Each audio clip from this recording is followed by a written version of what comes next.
Hello, everybody. Hopefully, this is working this morning. You should have some nice background music for you. Please let me know if that's coming through and if my volume is okay. I can't really hear myself talk and hear the music at the same time. Worked in my tests, but I just wanted to make sure that it's working for you guys. So, yesterday, we started this. We have our rogue character, Meriden Fidian. We're playing through the Vampire of Havena. It's a solo adventure that you can get from Ulysses Spila. You can go to Drive-Thru RPG, and it's pay what you want right now. So we know a lot of people are locked up inside, and so we want people to be able to have a good time when they're stuck in an unfortunate situation. So go ahead, you can go pay what you want for that. There's the Conspiracy of Mages, which is a solo adventure also. That's pay what you want, and the main Dark Eye rules are pay what you want right now. So grab all of those and play some games by yourself and online with some friends. We've got a bunch of resources over at ulysses.com of things to do for the Dark Eye, free and inexpensive. So let's go ahead and get started. I'm just going to assume that people can hear me. I don't see any comments in the chat yet. But we'll get started. So last time we're playing the rogue. We've named the rogue Meriden Fidian, and this rogue is it's a pre-generated character that comes with this adventure. It says that you can create your own if you want, but we're just going to use this one. And here's our stats. We mostly have used the stats and the skills. So I just made another copy of the PDF to kind of keep it up so I have it all the time. Last time we started the adventure by running away from someone. Someone was chasing us in the streets, and we ran from them. We kind of had a really quick fight with a Thorwaller, redheaded woman. She fell, and then we continued to run. But then, as we were running around this in the alleys, this fog, we tripped, and we either something hit us or we hit something. Regardless, we blacked out. During the blackout time, now we're going back in time to earlier in the day, it appears, and we are in a tavern, and we decided to go play some dice, and we actually won. I think we won like 3 times, and so that's where we are. That's where we're catching up. Let me check that stream just real quick, one more time, to see if anyone's commented. No one's commented on my OBS thing, so I just want to make sure all this is working correctly. So once again, if you can hear me, if everything sounds good, let me know in the stream. And also if you can't hear me. All right. Thanks, Andrew. Great. Beautiful. All right. So let's start going. So we're on section 207 right here. So something strange is going on here. The old man grumbles. His neighbor leans over and whispers in his ear, and he seems to calm down. You cannot tell which angers him more, your good luck or his bad luck. He has not one around since you sat down. Do we want to avoid the mood at the table and leave, or do we want to risk one more round?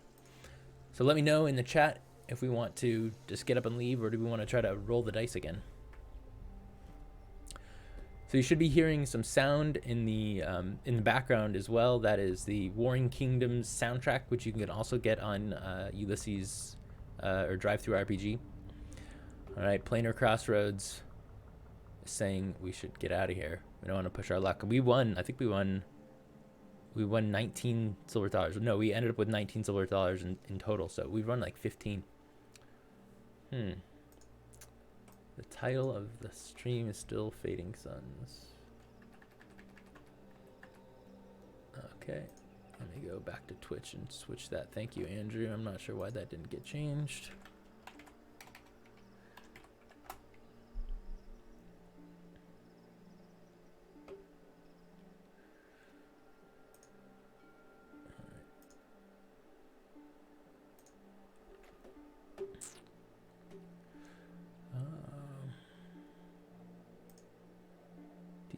Details.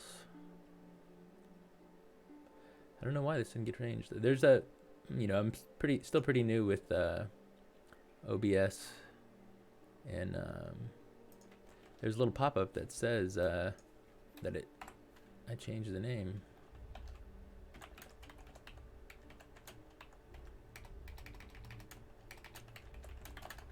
Live solo play of Vampire of Havena for the Dark Eye. All right. There we go. Hopefully that popped up for you. All right. So, we are deciding to leave. And so we're gonna leave. We're gonna go to 162 here. So we click the button. One of the cool things about this PDF is it's got all of the sections are linked, so you just click them real quick and it takes you right to the right spot. So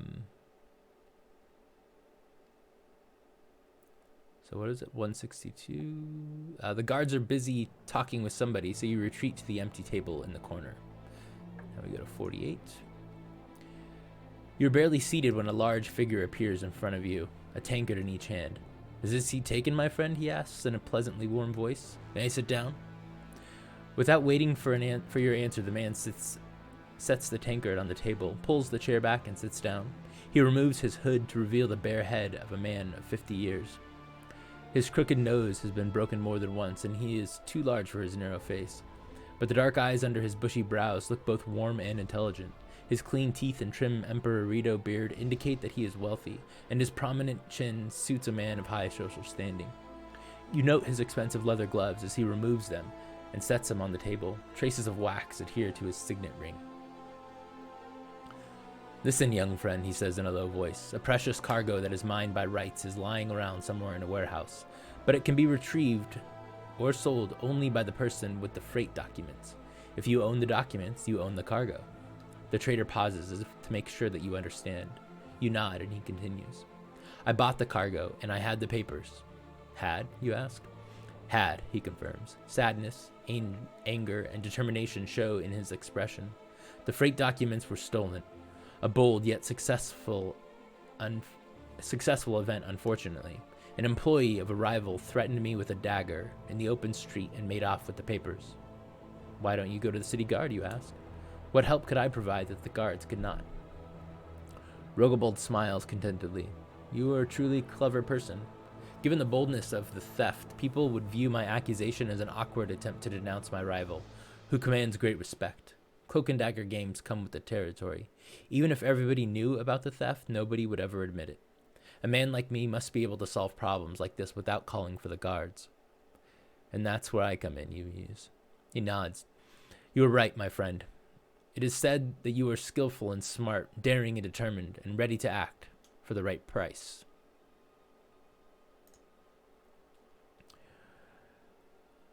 You shiver. Why do you always get taken in just because somebody flatters you and promises you money? You have tried breaking into buildings before just because a so-called friend told you to. That first time you were caught by the servants, and you were lucky to end up badly beaten instead of in the hands of the city guard. Your second try ended 15 feet above the cobblestones on the slippery front wall of the house you tried to enter.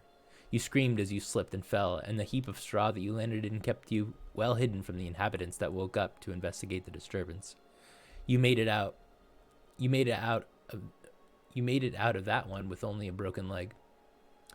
"That's it," Rogobald whispers in your ear, conspiratorially, as you retreat around the corner of the opposite house. Like the contours on either side, the building you want to break into has 4 floors, double floors facing both the street and the channel, or double doors facing both the street and the channel, and pulleys for moving wares into the second floor of the building through the wooden latches that are now closed. "The pulleys are too high up to reach," Rogobald explains. "Even if you could reach them, I would not suggest entering through the upper floor. Yes, the fog is now covering the second floor, and would therefore hide you. But if it lifts for just a brief moment, you would be left hanging, so to speak, invisible to all. Plus, we don't know how well the hatches have been secured." You nod in agreement. He continues. "The door on the front is no doubt locked, but maybe you can see this." He hands you a small iron, maybe you can use this. He hands you a small iron lockpick. Record this on your character sheet. Iron lockpick. The entrance facing the channel may be less secured, if at all, but To get there, you must sneak through the alley and climb back along its facade just above the waterline. It's risky, but it could get you inside. You scratch your chin in thought. Simply entering the building will be difficult enough, but that was to be expected for a reward of 40 gold ducats. What else do I need to know, you ask? Where will I find the freight documents? I don't know for sure, your employer admits.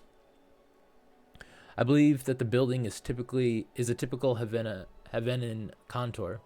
The ground floor, which serves as the warehouse, has a 16-foot ceiling. The second floor probably has a smaller storage room for precious cargo, hence the need for the hatch and the pulleys. Most traders use the third floor as office space and as accommodation for any workers who sleep in the contour. I would store items of great value there, but only if they are secured. Most people use the trap floor only to store items that are resistant to the weather. All right, you nod, trying to push away your doubts and gather your courage. Then I will begin. We will meet at the arranged place, and I will bring your freight documents. May Fex be with you, Rugobald says in a whisper, and he disappears into the alley. Do you want to try your luck with the entrance facing the street or the one facing the channel? What do you think? Street or the channel?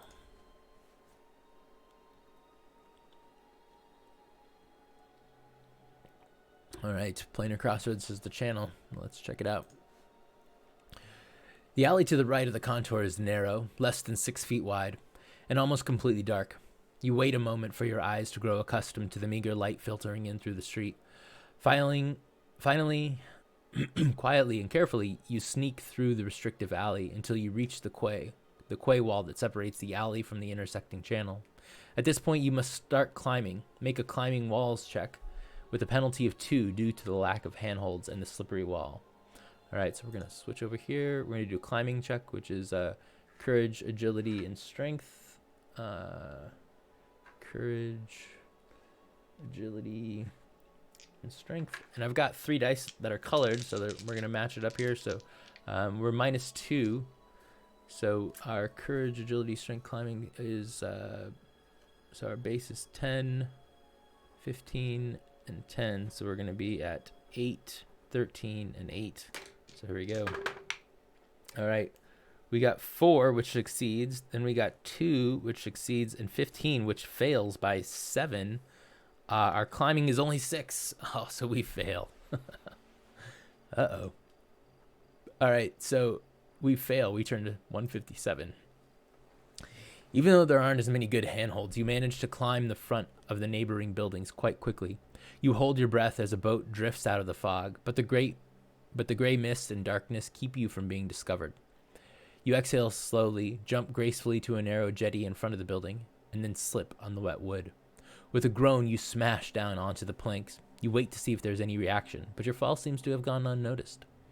You get back to your feet and sneak on until you reach the large double door, which, to your great joy, has been left ajar. You don't hear a sound inside, so you dare to enter. So it looks like we're starting with noise points. You enter through the southern door on the ground floor. A floor plan of the warehouse is at the end of the book. It reflects what Rogobald has told your hero about the building, and you can use it to orient yourself while you search. The map also includes a set of 7 circles labeled noise points. When you take certain actions or fail certain rolls, you must mark off one of these noise points. When all of the circles are full and you must cross another noise point, turn to section 127, regardless of what else happens in the section you're reading. All right, I'm just going to write that down. 127. All right. So I take it since we failed, we're going to come back to that. So we're going to go to 175 after that. But we're going to go to the floor plans map. Fortunately, it's sideways. Well, we're just going to knock off one right here. And we're going to 175, so that's right here if you're looking at the map. All right. 175. You are in the northern half of the large warehouse, which takes up almost all of the ground floor. There is an exit, a tall double door on the north wall. All the light in the room comes from 2 oil lamps that hang on supporting columns in the center of the warehouse, cloaking the room in flickering light.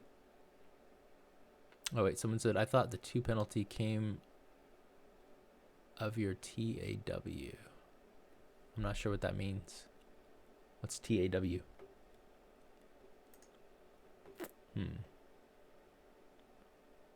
What was I at? I was just at 207, I think.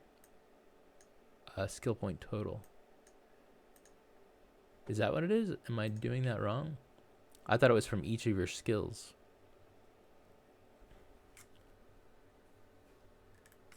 Oh no, 207 was not the right one. There was a, let's see if I can find. Nope.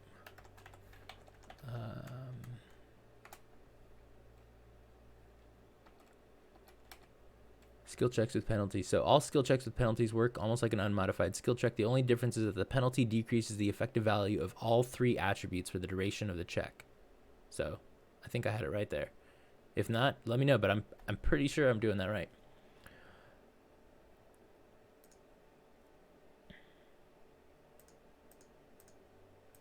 All right, let me get back to 175. All right, so once again, you're in the northern half of the large warehouse, which takes up almost all of the ground floor. There is an exit, a tall double door on the north wall. All the light in the room comes from 2 oil lamps that hang on supporting columns in the center of the warehouse, cloaking the room in flickering twilight. When your eyes adjust to the dim light, you see piles of sacks and crates. You notice a smaller room on the northeastern corner of the warehouse. You can take a closer look at the smaller room, inspect the crates, or inspect the sacks. You can also sneak into the southern half of the warehouse or exit through the door on the north wall. All right, so here's a lot of different options. I'm gonna actually go to rotate this. There we go. Here's a better look. All right, so we are in 175, so we're right here right now. So our options are, again, to closer look at the smaller room, which is 126. Yep, that's this room here in the upper right. Inspect the crates. We can go to 64. We can inspect the sacks, or we can sneak into the southern half of the room, which says 205. I guess that's just a different part for sneaking. Or exit through the door in the north wall, which will take us to 39. So what do you think we want to do? Check out the small room. All right. Let's go check out the small room. So that's 126. The door to the small storage area stands slightly ajar, and you can enter soundlessly and without difficulty. The small room is even darker than the large storage room. You can make out the silhouette of a desk to your right and what looks like several long poles to your left. You take a moment to figure out that the poles are boat hooks. Near the poles, you find several long ropes and 2 carefully folded nets. This stuff reminds you of a painting you once saw of a gladiator from the Infant arena. He was dressed like a fisher, armed with a spear and net, and fighting a wild beast. How skillfully would you fight armed like that? You push away the thought. The poles are too long and the net too awkward to be of any use to a burglar. You open the desk and find only a closed inkwell, 2 long quills, and half a dozen sheets of parchment. You take everything in the desk, pack your loot neatly away, and sneak back into the warehouse. Someone write that stuff down. Quills, ink, and parchment. All right, sneak back into the warehouse, 175. All right, so once again, we can there's crates or sacks, or we can sneak into the southern half of the room or exit through the wall on the north. I'm thinking we need, I thought we decided we need to kind of go up.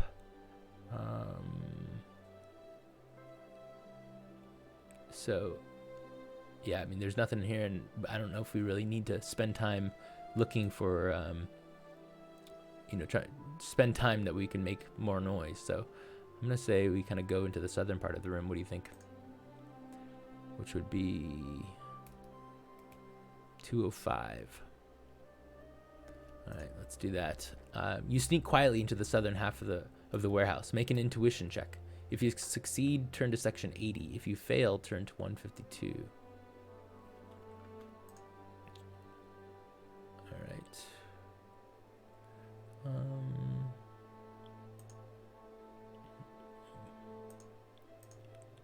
So our intuition is just a single die roll, and this is 14. So let's do that. 14. We succeed. I got a 3. So we succeed. Go to 80. You're near the southern wall of a large warehouse that takes up most of the entire ground floor of the building. The space is illuminated by 2 oil lanterns suspended from support pillars in the middle of the room. Their glow casts the room in a gloomy twilight. The room holds countless barrels piled right up to its 12-foot-high ceiling. A pungent fish odor hangs in the air. Do you want to open one of the barrels, 179, or ignore them and look for a way to leave this part of the warehouse? Alternatively, you could cross to the north side of the warehouse, 114, sneak up the wooden stairs on the east side, or head towards the double door in the southern wall. I think we're trying to go up, right? So I would say we want to try to sneak up those stairs. So let's see, that's sneak up the wooden stairs on the east side, 212.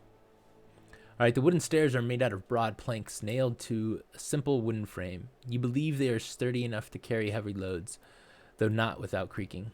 Do you climb them, 97, or stay on the ground floor? I think we're climbing them. All right, your assumptions prove correct. The stairs don't fall apart beneath your feet, but the boards do bend and creak loudly. You try to be as quiet as possible by avoiding the middle of each step and setting your feet on the edges over the wooden frame. This slows your progress somewhat, but in the end you reach the corridor at the top of the stairs. Record a noise point and turn to section 168. All right. Gonna record that over here. Seems to be a little easier. All right, so 168. You are in an L-shaped corridor illuminated by 4 candles that are almost completely burned down. As you round the corner, you see 4 doors by the otherwise empty hallway. So I think we're probably here. We'll see what it says right now.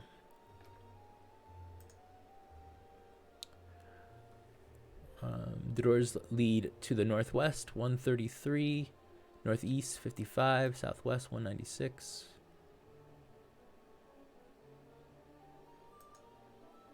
I'm not seeing that. Doors lead northwest, 133, northeast, 55, southwest, 196, southeast, 18. You also notice a rather large, heavy door hatch on the northern wall of 89 for 89. Of course, you can also return to the ground floor via 194.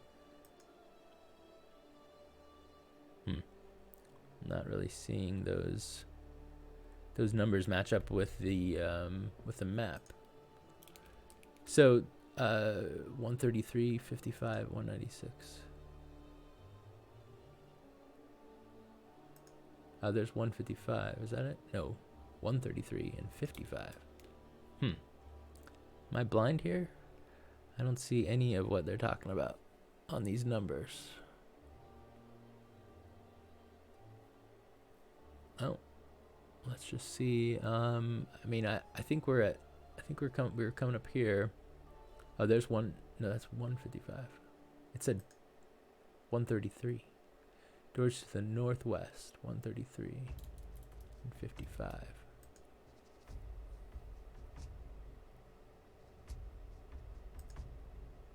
Northwest, northeast, southwest, and southeast.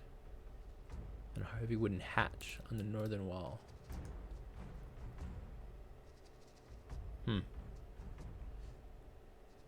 This doesn't seem to match up, but I'm gonna just say let's just go for the northwest. Let's see what's there. 133. The door is open just a bit. You peek inside but can't see anything. There are no sources of light inside, but you think that you can see wooden shelves that have been covered in wire mesh. If you slip inside, turn to 187. If you retreat, turn to 168. So again, no sources of light, but they're wooden shelves. I'm not feeling that. Let's retreat to 168. All right, so let's go to the northeast, 55. You try to turn the knob and push the door, but nothing happens. The door is locked, and you do not have the key, but you do know how to pick a lock. I think we were trying to go all the way up, right? So I think we kind of want to keep going up. Was there a door to the southeast?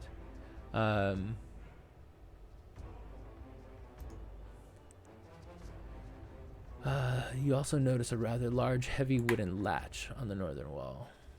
Or you can return to the ground floor. Let's look at this latch, see what this is. Even though you do your best to open the wooden latch, that extends from the ceiling to just above the floor, you manage to push it open only about a thumb's width. Through the crack, you see water flowing gently by, about 18 feet below you. Oh, that's down. That's below. Okay, so that's not what we want. Holding the hatch open is very tiring, so you close it. All right, so we did the northwest, northeast, southwest, and southeast. Let's try southeast. You have visited this section before. If you have visited this section before, turn to 62. Okay, so this is the first time, so we've done this. If not, turn to 155. So it says sections to cross off. One or more circles appear after a section numbers. Whenever you visit such a section, cross off the next available circle. This record reminds you that you have visited this section before. If you return to the section, follow the directions. So we just checked it off. So if you visited this section before, we have not. So if not, go to 155. All right. Okay, so that was right. So that's 155. That shows why I was here. All right. So this is the smallest room on this floor. It's illuminated by half a dozen candles. All the items necessary to clean the contour are stowed carefully in the corner. A staircase leads to the upper floor. Do you want to climb the upper floor or look around? Yeah, let's just climb the upper floor. 62. You sneak across the room and climb the stairs carefully. At the top, you are in the hallway to make sure that it's empty.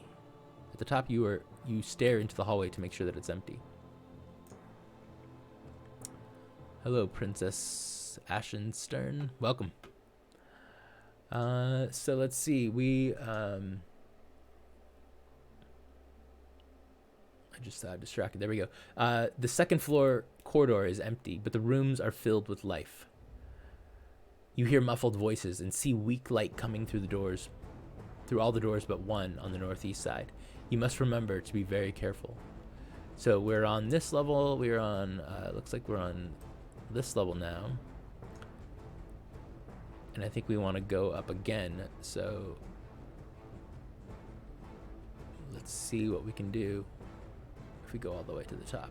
If we can get all the way to the top. So it says 6 doors lead from the candlelit room. One leads to the northwest, west, southwest, northeast, east, and one to the south. You can also go down the stairs 124 or climb up yet another set of stairs. If you have returned to this section for the 5th time, turn to section 4. All right, so this is our first time here. So I think we want to keep going up. I think that's what our contact said. So I'm gonna check it out. 183. The stairs, or at least the 2 first steps, look solid. You must proceed carefully since the light grows dimmer as you climb. The stairs are thick and sturdy. Well, all but one anyway. The step makes a horrible creaking sound when you put your weight on it. Record 2 noise points and turn to section 42. 2 noise points. Wow, we're at 4 out of 8. All right, section 42.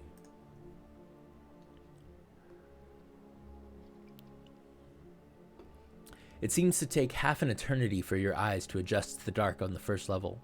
Very little light comes in through the opening hatch in the southern wall, and the opening in the north wall is closed. You had expected to find more goods here, but this part of the warehouse appears to be unused. An old metal bucket and a broken stool. That is all you find beneath the pitched roofs, supported by 4 wooden beams. Disappointedly, you climb back down again, taking care to avoid stepping on the creaking steps. Ah, bummer.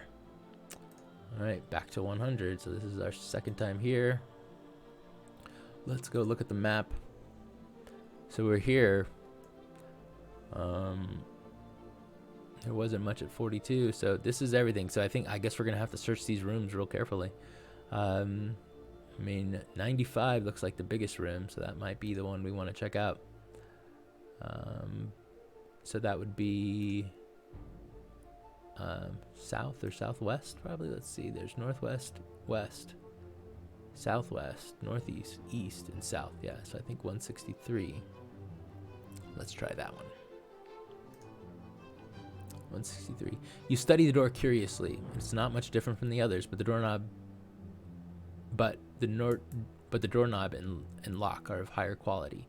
If you peek through the keyhole, go to 79. Try to open the door with the pick, 19, or ignore the door, 100. Yeah, I think let's just try to look through the keyhole to see what we can find first. You see little as you look through the keyhole. A panel on the other side of the door covers the lock, which is no surprise since you had to move an iron panel on this side to take a look.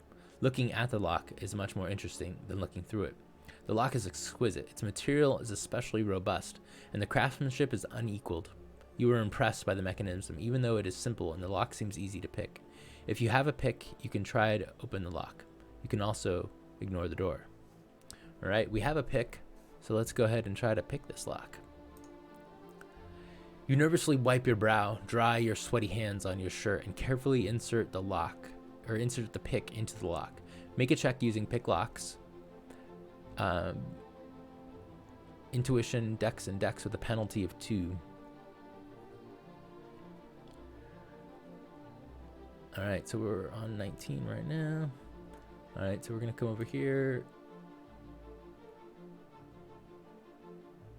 and I'm gonna rotate the view real quick to find our pick locks. Pickpocket. Let's see. Pick locks. We're at 7. All right, int, dex, and dex. All right, int, dex, and dex. We had a penalty of 2, it said. So int is 14, so we're down to 12. And then dex is 14, so we're down to 12 as well. So we need 3 12s, and we have, what was it? What did we just have? 7? Pick lock 7. Yep, we're looking at 7. All right, so here we go.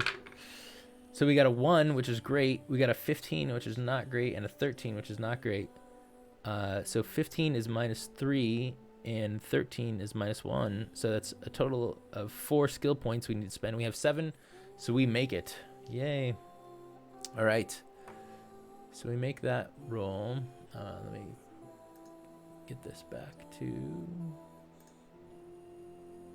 the map. All right. So we succeed. We go to section 95. The lock yields with a quiet clicking sound, and the door opens slightly. Let's see. What is the name of this song? Let's see. This is one of the... this is from the Sounds of the Spheres, The Warring Kingdoms. This song is number 14, Silver on Blue. It's a Nostrian lullaby. All right, so the lock yields with a quiet clicking sound, and the door opens slightly. You glance inside quickly. After making sure that nobody is in the room, you slip inside and shut the door carefully, but not quite all the way. Nothing would be worse than getting locked inside by a door that snaps shut unexpectedly. You inhale sharply at the sight of some impressive furniture, which illuminated by the room's 2 oil lanterns, illuminated by the room's 2 oil lanterns. Hazy light from 3 large windows falls on the huge desk and leather armchair that dominate the room. Next to the desk sit 2 more armchairs.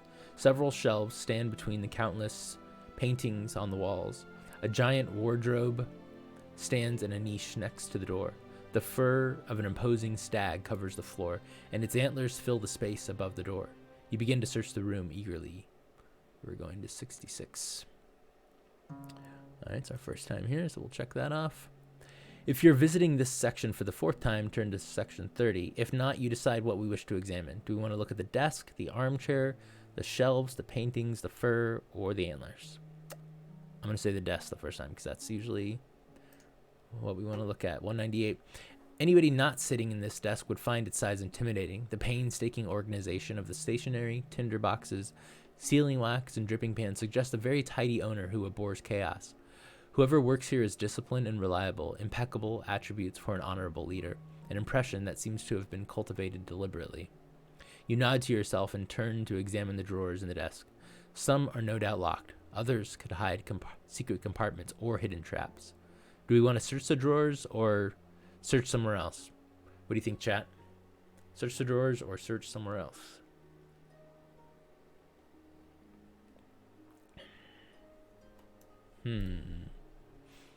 The drawers might have something. Maybe they'll have some poison traps or something too, though. Who knows? We're going on just about a half an hour here. Still got some more time as we're searching these drawers. So what do you think? Should we search the drawers or just go somewhere else? Give you a couple more minutes to comment. Not the drawers, Princess Ashenstern says.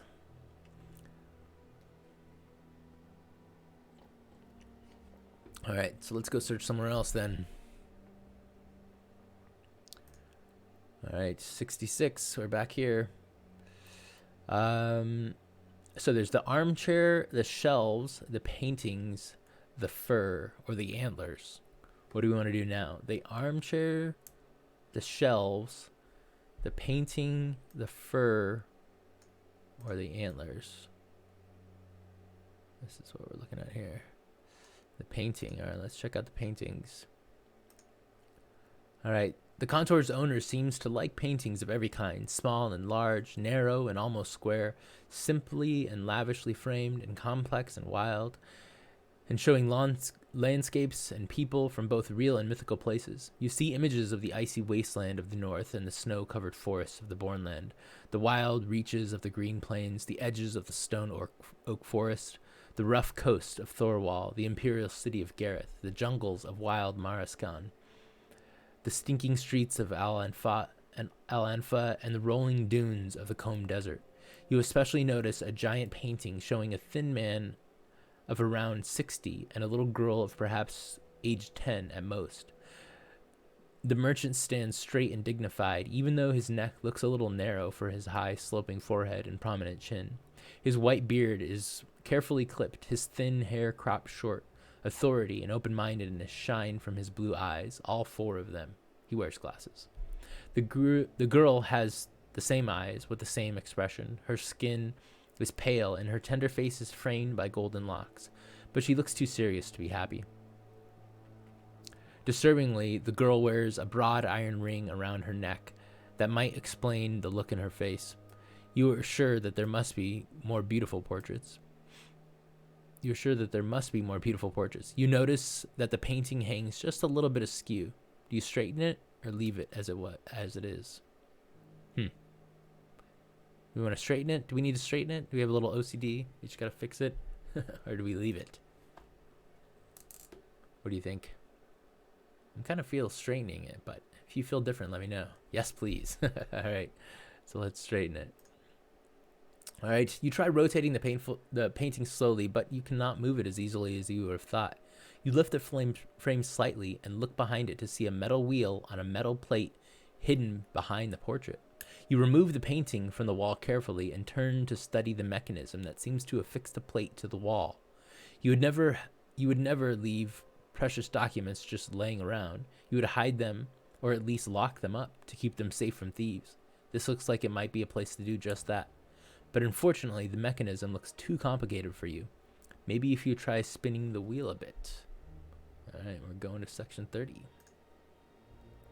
Suddenly, the door is pulled open and several people charge at you. Two young men grab you and drag you to the ground.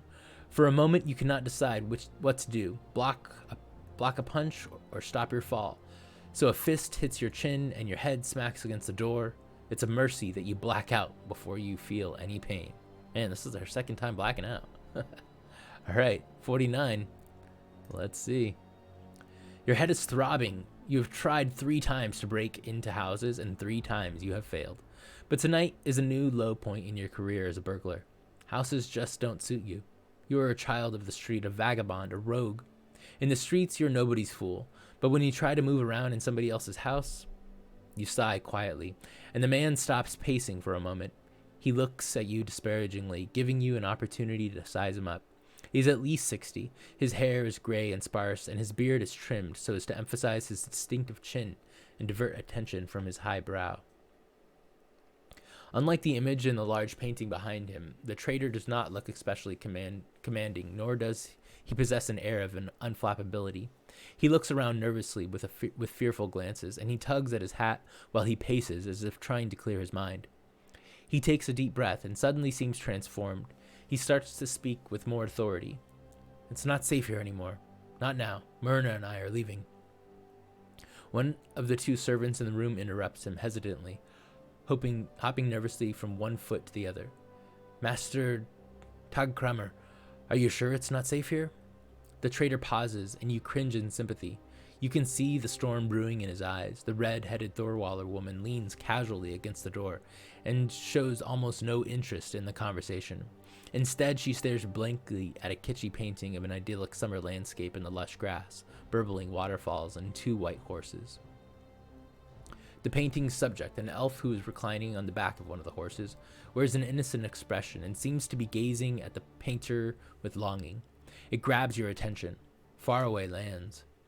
You never really liked the thought of leaving the alleys of Havena, but now wish you could be far away from here, away from the study with this large, intimidating desk and its almost obscenely expensive armchairs, far away from the shelves filled with scrolls and the countless paintings whose worth you can barely guess at, far away from the traitor who's glaring at his frightened servants as about to erupt.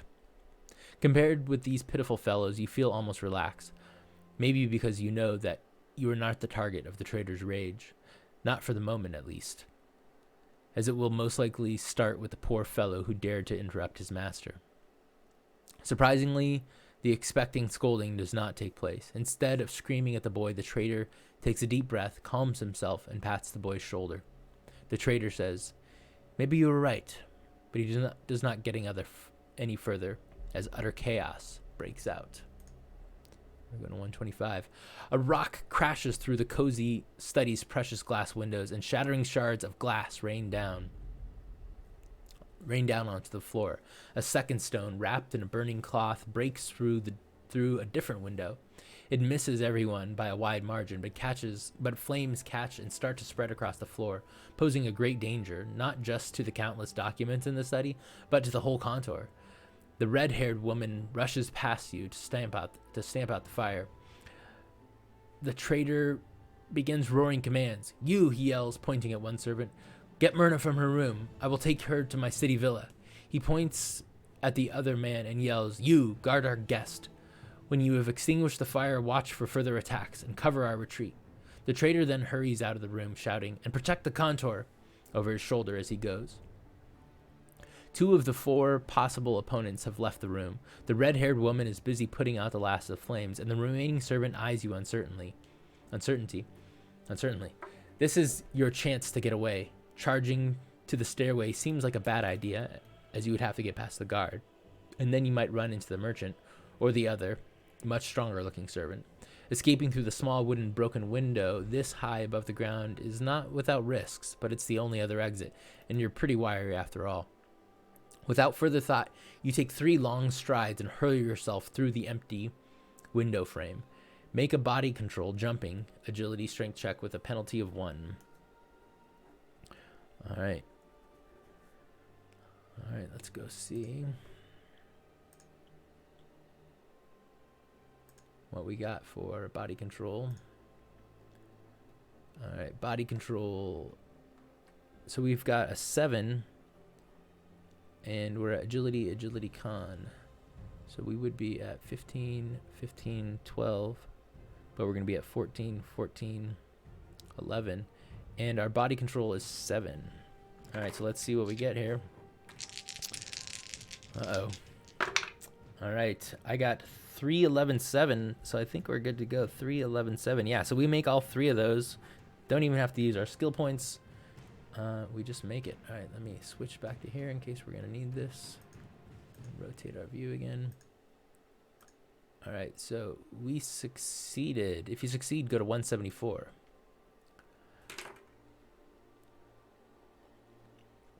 Just as you start to jump, you notice a pulley off the left that might help break your fall. At the last moment, you push yourself to the side, sail through the air, and grab the metal hook at the end of the rope. You swing outward and then back again, smashing against the contour's outer wall. For a brief moment, you dangle 15 feet above the street. Then the pulley slips, and you begin to fall. Faster and faster as the rope plays out. You land roughly, but the rope slowed your fall enough to prevent serious injury. You pick yourself up. Down there on the street, you hear someone cry from the window. Time to get away. You take a few hesitant steps at first to gauge the extent of your injuries. For a brief moment, you think the dense fog will help you cover your escape. But then you hear shouts and footfalls coming your way. You hurry through the streets, rushing to stay ahead of your pursuers. Suddenly, somebody attacks you from the side. A stumbling, red-haired woman punches you hard, but then slips and falls into a pile of fish. Shocked, you flee through the wide streets and narrow alleys, ducking through a small gap between 2 houses. You run, stumble, and then slip yourself. Hello, Phantom of Truth. Welcome. All right, we're going to 3. Now, so sounds like we wake up again from getting knocked out before. That was a little background of what happened before. You wake with a start. Where are you? Fog, cold, stone beneath you. Pain in all of your muscles, your lungs stinging and burning. You were sitting on the pavement next to a large puddle, a pile of crates, 6 baskets, and the massive figure you must have just run into. The man turns around, looks at you in surprise, and reaches out with his hand. It's Rogobald, the man who hired you. It's you, you ask. Your trader blinks at you, as surprised as you are. Yes, my friend, he laughs warmly. We must leave, I am being followed. You say urgently, but Rogobald glances around quizzically. Nobody's here, he says. We are probably as safe here as we would be in any other alley in this neighborhood. If pressed, I know how to use my epee, and you look like an able-bodied fighter yourself, my friend. The unexpected praise makes you smile, but then you remember your failed attempt at burglary. Thank you, Master Rogobald, but I must inform you that I haven't found your freight documents. The trader looks at you thoughtfully. Well, I'm sure that you did all you could. If you cannot find the papers, I feel certain that they are not hidden in the contour. You pause for a moment to open your mouth to speak, but Rogobald interrupts you, saying, the Tagkramers own another warehouse in the old seaport. The freight papers are probably there. Which reply do you choose? You're probably right. Let's go there at once. Or, you flatter me, but I must disappoint you. I've been spotted, and I'm not sure whether I have searched thoroughly enough to agree. So what do you think? Should we just agree with him and go to the new warehouse? Or are we feeling bad about our 3 failed attempts at burglary before and tell him the truth? What do you think? Should we have a little gusto and go for it? Or tell him that we've been spotted and they might be after us?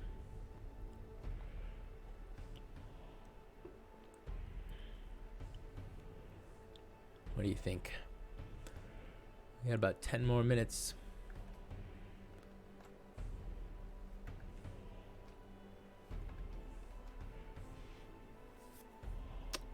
Well, I'm thinking we tell him? All right.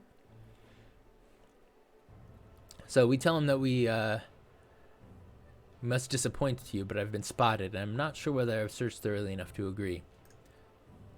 Rather meekly, you tell your story about the botched burglary, leaving out some of the more embarrassing details. You look for anger, rage, disappointment, or sadness on the other man's face, but he clearly struggles to keep a neutral expression. Rogobald's icy masks begin to falter when you mention that you were able to escape only because some unknown individual attacked the contour. He starts laughing and slapping his thighs, and his eyes begin to tear up. The trader is amused, the last reaction you would have expected. You pause and look at the man questioningly, which makes him laugh even harder. It is some time before he regains control enough to explain. My friend, he says, I'm so sorry that you feel bad because of my little trick, but you performed quite well, beautifully, in fact. I thank you, and I'm glad to finally be able to tell you the truth to someone clever. You continue looking at him quizzically. You have performed your role in my plan perfectly, friend. I can assure you. I will fool you no longer, but before I give you the truth, you must promise not to tell anyone. The man waits for your nod, then sits down on a large crate and begins to tell you his story. For years, he says, there have been rumors that the trading house of Tagkramer and especially its head, Wigger, was taking part in evil deeds. People say Tagkramer deals with intoxicating herbs from the south, contraband that was forbidden during the war against the North Marches, and even lethal poison. The cargo I've been talking about does exist, but it's not mine, and I'm not interested in the freight documents that claim the cargo. Rather, I wish to put a stop to these criminals. I'm not really a merchant, as I claim to be. I work for the city guard, which recruited me because I would not be recognized as one of their own. I told you a fairy tale so you could distract the Tagkramers for me, and maybe even find the evidence needed to arrest them. While you searched the upper floor, I searched the ground floor. Unfortunately, I couldn't find anything, and then you were captured. I could have let the guard collect you and then free you myself later, but I needed to create a distraction. Now that we've met again, and it's even more important to secure the documents as proof before they can destroy them. Old Vigmer is a cunning and careful man. Without that evidence, we cannot press charges against him and his criminal gang. You will not allow them to get away with their crimes, will you, my friend? I'll allow a criminal to get away? If it was a scallywag like yourself, the answer would be obvious, especially since you're no hardened criminal. You only steal from the rich and never wanted to hurt anybody. Let this drug and poison merchant have his way? You can't do that. Of course, there would also be that reward to think about. If we agree 130, or do you? His story sounds like one of those wild plots used by that silly cow Aidan Connolly Fremling in her books about her quaint investigator, Shenrik Holson. Is his story too unbelievable? Maybe you should not agree so enthusiastically and end the partnership now. What do you think? Are we inspired by his story? Do we want to agree with him and stop this poison merchant? Or do we want to just be done with this situation? Let me know. We've got a few more minutes to play. I'm really liking this adventure. I really enjoy it's definitely taken some twists that I had not expected. I really didn't expect anything going into it, but the twists are cool. So what do you think? Should we agree with him and try to still find these papers for the poison merchant and his criminal gang to put them away, or should we just be done with this partnership and be on our way? What do you say, chat?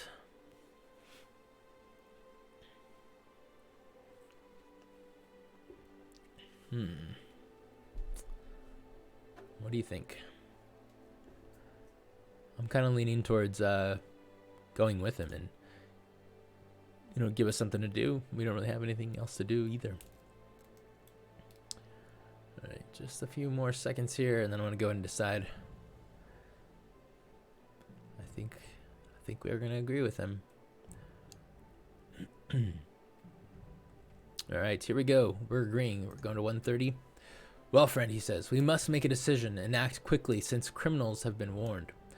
I will inform the city guard while you search the warehouse. It is in Saltarell Alley. First building on the right at the quay wall. You can hardly miss the place as the name, Tagkramer, is written above the side door. Take a look around there, friend. I will follow you soon. You are excited. The night promises to be interesting. There might be some money in it, and maybe you can perform a service for your neighborhood. You go happily on your way. All right, here we go to 222. You have no trouble finding Saltarell Alley, even though you rarely visit the western side of the harbor district.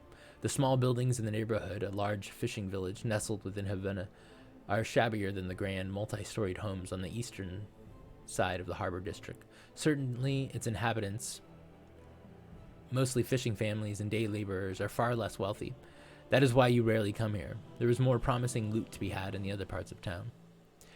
This is said to be a close-knit community. Few people are out at this hour, and the fog is probably hiding your movements anyway, but you still feel that eyes are watching you from every house you pass. The Tagkrummer warehouse is easy to find. It sits at the end of the alley, and the name Tagkrummer is freshly painted in white above the door. The warehouse is not quite square, 30 by 30, a square 30 by 30 building with a slightly sloping roof and a wide locked gate on the eastern side facing the quay. You are sure that the building has seen better days. Weeds grow in thick clumps between the cobblestones in front of the gate. The stone's building plaster is crumbling in many places, and you're able to peer inside through the hole made by 3 missing bricks in the north wall, next to the narrow wooden door. You crouch beside the door and take a look. Inside, you see nothing but countless crates and boxes. The door hangs ajar and creaks in the strong breeze. Entering this building will be child's play. So, do we just walk in, go to 90, or do we hesitate maybe and take a second look? So we're standing here outside Tagkrummer warehouse. Looks like there's some holes. And we look through and it looks like there's nothing but crates and boxes. Should we just go check it out, or should we hesitate and see if anything else catches our eyes? What do we think?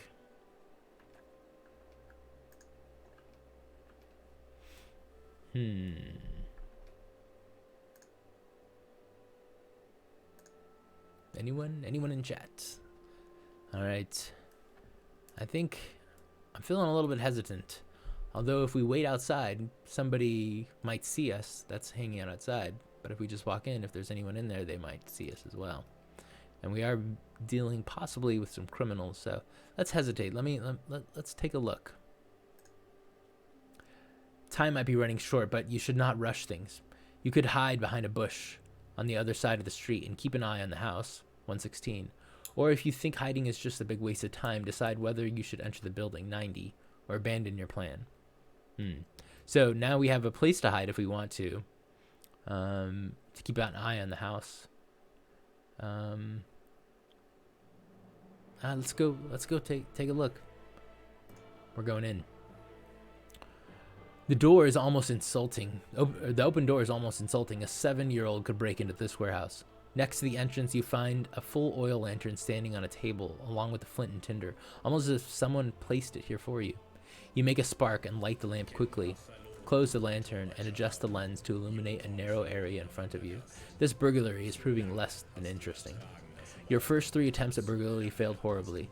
You know, but despite that, or perhaps because of it, you feel cheated. Even if you find the papers here, this stroll will hardly qualify as a successful burglary. I think things are about to get interesting here. You raise the lamp and reconsider. Things might be a bit more complicated. Surrounding you are hundreds of boxes, some of them piled up in absurdly high towers. It cannot be easy to find documents when you have only a rough idea of what they contain. You sigh as you grab the first box and start to open it. But you do not get very far. A horrible, high-pitched voice makes you jump. "Don't you dare, you clumsy goblin. Get away. This is my home." You put the box back. Who was that? You shine the lantern around quickly. Suddenly you see a tiny man sitting in a pile of boxes and shaking his fists at you. The creature looks like an old man with a too large head and a too large 3-cornered hat. But despite his wrinkly skin and crooked back, his body seems to be that of a child of 6.